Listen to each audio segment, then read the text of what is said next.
Hello everybody, this is Editing Connor trying something new today.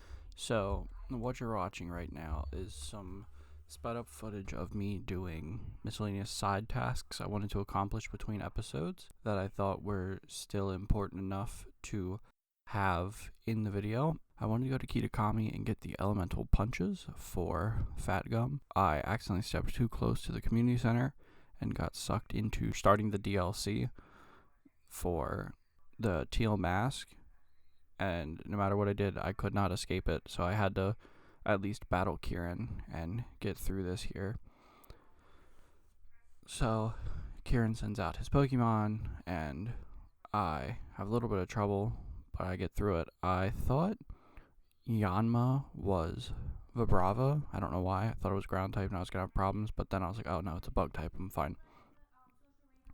So then I'm going through here doing some backwards long jumping to get to where I need to go, because backwards long jumping is the strat in every game, I guess. And then I got thought I could fly, so I messed up my route a little bit here and ended up now where I want to go. I didn't know exactly where the TMs were, I just knew they were in the Wistful Fields, so I ended up just walking around for a little bit trying to find them. And eventually we got them all, and now Fat Gum's all ready to go.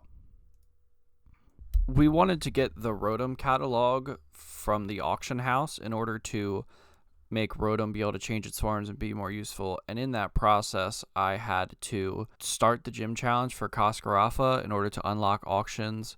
I kind of clutched out a win there because my Pokemon were under-leveled for that gym challenge. That's an interesting fight if you want to slow it down and watch it.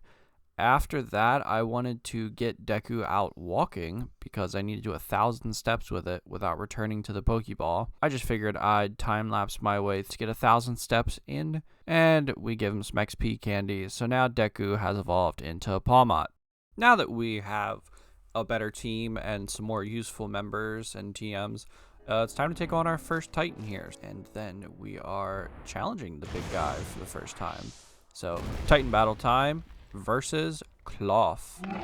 I think Cloth is a cool Pokemon. At first, it kind of seemed stupid and I was uninterested, but seeing it in-game, it has a lot of neat detail. And we have Rotom Wash here, who is, I think, higher level than the Cloth. One Hydro Pump just absolutely wrecks this fight. And then it scurries away. Jump down.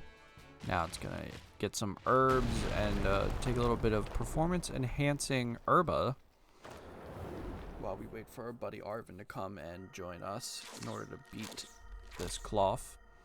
Hey, there's Arvin. Thanks for finally showing up. Yep, that is the Stony Cliff Titan. I think these fights are neat.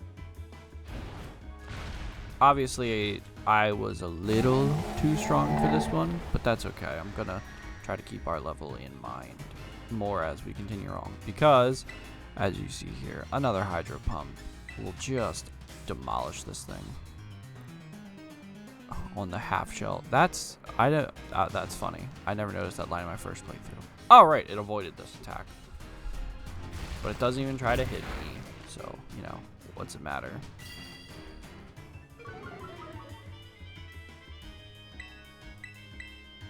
One Hydro Pump, and Cloth's gone.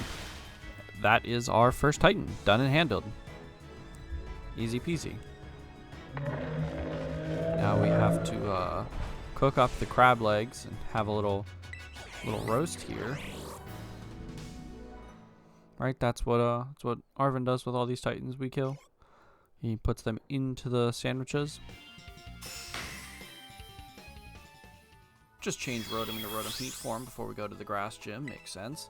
And then it is time to do the gym challenge, where we're going to run around and collect ourselves 10 of these lovely Sunkern, who I think have a boring design. So let's just get that out. It's now time to face Brashus after he makes a dope entrance. Unfortunately, it did start to rain right as I got to the gym building in order to start the battle.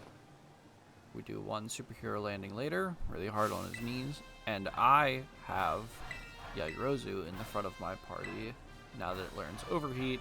Fortunately, Overheat's going to be weakened by the rain, but I think as long as we can hit them, we'll be okay here, since it's a powerful enough move anyway, and his grass types are fairly weak. So let's get this battle started. Challenged by Gym Leader Brashus. Brashus leads with Petalil. Out comes Yairozu with the oven mitts on. Struggle, else your feet. Oh, okay, cool. Battle, just overheat. He has 3 Pokemon. I have 5 overheats. This should be easy. 1 hit, even with the rain. Love to see it. Now we do get the special attack drop, which I had planned for and was just thinking I would just swap out to negate that. So it's Smoliv time. I do not take the free switch because I'm still trying to play on set mode. So out comes Brashus' Smoliv, and then I just test out to see if the second overheat will kill. And if it doesn't, so we should, we now have 2 special attack drops. We take the tackle, since we're no longer ghost type. So I'm just switching out into Uraraka here. That way we can reset our stat drops, and Uraraka knows Pluck, which is still going to be super effective on these grass types. Take another tackle here for negligible damage, and we hit Smoliv with the Pluck. Super effective as always. Get out of here, Smoliv. You're not even shiny. Now, I know he's about to send out Sudowoodo, and that is not good for my flying type, so I skip the free switch in and wait for Sudowoodo to actually come out. I know it's going to tear grass, but it is going to have rock type stab still. So I think about going for the Pluck here, and I'm hoping to just outspeed and kill it.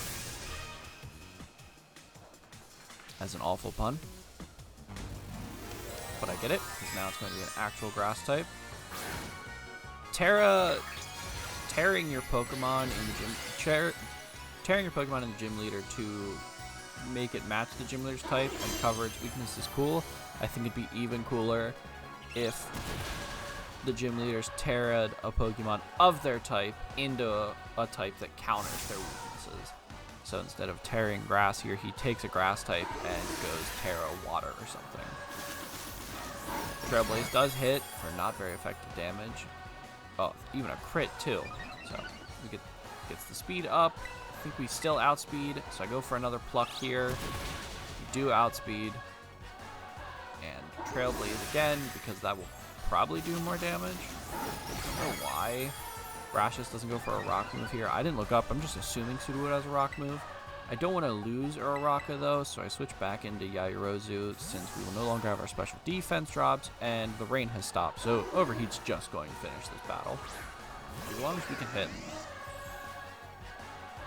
There's the rock move. Yairozu avoided it, so that was a good time to switch out. Now we just go for the Overheat. But Sudowoodo does have the 2 speed ups, meaning it will outspeed us. We don't really care about any Trailblazes. We 4 times resist those. And here comes the Overheat. Sudowoodo goes down. Stupid fake real tree. I do like the texturing they gave Sudowoodo. It actually does look like a rock now. Scarlet and Violet have done amazing with the textures.